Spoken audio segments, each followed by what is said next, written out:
हम सभी ने देखा कि लॉर्ड्स टेस्ट भारत किस हिसाब से आ रहा। 22 रन से भारत को हार का सामना करना पड़ा। बहुत सारी चीजें, बहुत सारे विषय निकल करके सामने आए। रविंद्र जडेजा की वो मैराथन पारी 181 गेंदों पर 61 रन की। बुमराह का बहादुरी भरा सामना जो बुमराह ने इंग्लैंड के बॉलर्स का किया। उसके बाद में सिराज ने जो बातें दोहराई, वो सारी की सारी चीजें इतिहास में दर्ज हो गई। परिणाम यह है कि भारत 22 रनों से मैच हार गया। और अब प्रेस कॉन्फ्रेंस की कुछ बातें जो गिल ने कही हैं उनको मैं आपके सामने लेकर के आया हूं। जैसा कि मैंने अपने वीडियोस में पहले भी कहा था, जब मैं मैच देख रहा था तो वहां पर मुझे एक ऐसा मोमेंट फील हुआ। कमेंटेटर के हिसाब से भी मैं आपको बताता हूं कि 98 रन पर राहुल थे, वो 2 रन लेना चाहते थे, पंत ने उन्हें मना कर दिया, लंच होने वाला था, तो शायद एक मानसिक प्रेशर पंत के ऊपर क्रिएट हो गया, या राहुल भी शायद लंच से पहले अपने शतक को पूरा करना चाहते थे। वो जबरदस्ती का सिंगल उन्होंने लेना चाहा और स्टोक्स के डायरेक्ट थ्रो पर पंत जो कि 74 रन पर काफी खूबसूरती के साथ खेल रहे थे, वो रन आउट हो गए। और ऐसा इस पूरे के पूरे टेस्ट मैच को देख करके लगा मुझे कि वहां से वो डाउनफॉल भारत का शुरू हुआ। अब गिल ने भी यही बात कही है कि अगर पंत वहां पर ना आउट होते तो हम 50, 60, 70 या 100 रन की लीड लेने में कामयाब हो जाते। मेरा भी मानना यही है कि पहली बारी में भारत एक अच्छी पोजीशन में था। जब पंत और राहुल बल्लेबाजी कर रहे थे तो भारत एक अच्छी पोजीशन में था। 80 से 100 रन की लीड अगर भारत को मिल जाती तो काफी चीजें बेहतर हो सकती थी, रिजल्ट बेहतर हो सकता था, रिजल्ट अलग हो सकता था।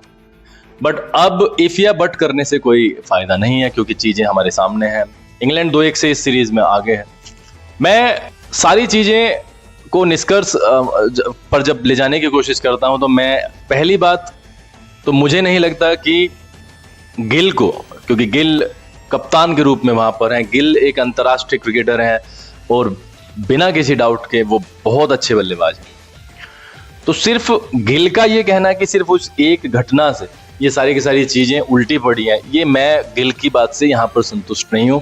क्योंकि आप तो ओपन थे 192 पर, आपको दिखाई दे रहा था कि 193 आपको करने हैं, तो जायसवाल को जिम्मेदारी लेनी चाहिए थी। आपको जायसवाल को पकड़कर बैठाना चाहिए कि जब 193 हम स्कोर करने जा रहे हैं और इतिहास में दर्ज हो जाएगा।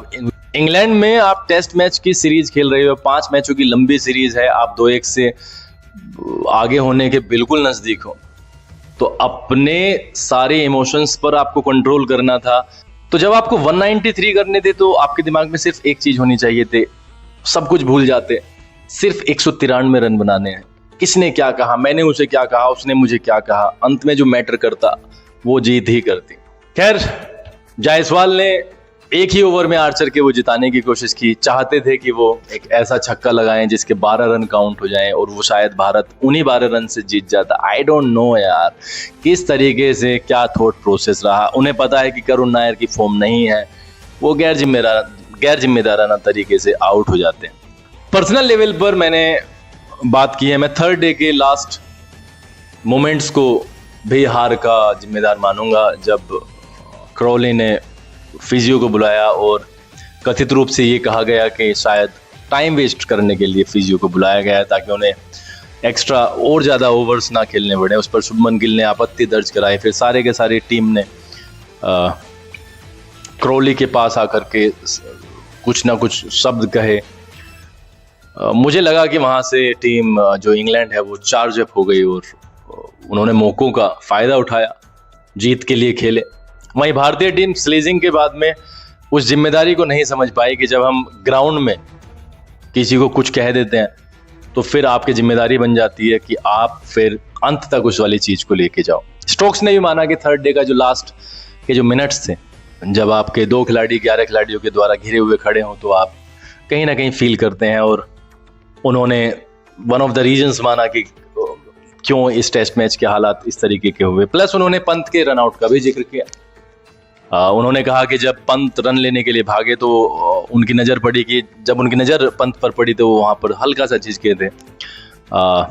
जो डेंजर एंड था वो राहुल का था, बट उन्होंने राहुल के एंड पर थ्रो ना करके उन्होंने सीधा पंत के स्टंप्स पे घेर दिए और वहाँ से भारत का डाउनफॉल वास्तव में शुरू हुआ।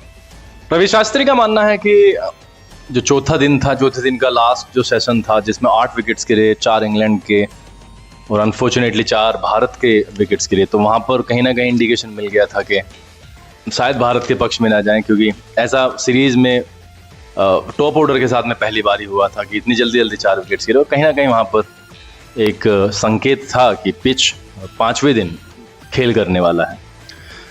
चौथे दिन की लास्ट में जब वॉशिंगटन सुंदर से पूछा गया तो वॉशिंगटन सुंदर बिल्कुल विश्वास से मतलब भरे पड़े थे। उन्होंने कहा था कि ये मैच लंच तक खत्म हो जाएगा, भारत इस मैच को जीत लेगी, लेकिन ऐसा नहीं हो पाया। हाँ, लंच तक वो खत्म हो सकता था, लेकिन इंग्लैंड के पक्ष में हो सकता था अगर रविंद्र जडेजा और आपका बुमराह और सिराज बैटिंग ना करते। तो वास्तव में लंच तक ही खत्म हो गया था, लेकिन अपोजिट रिजल्ट के रूप में।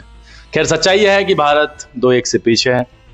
अब मैनचेस्टर में चौथा मुकाबला खेला जाना है और देखते हैं क्या भारत 2-2 से बराबरी कर पाएगा।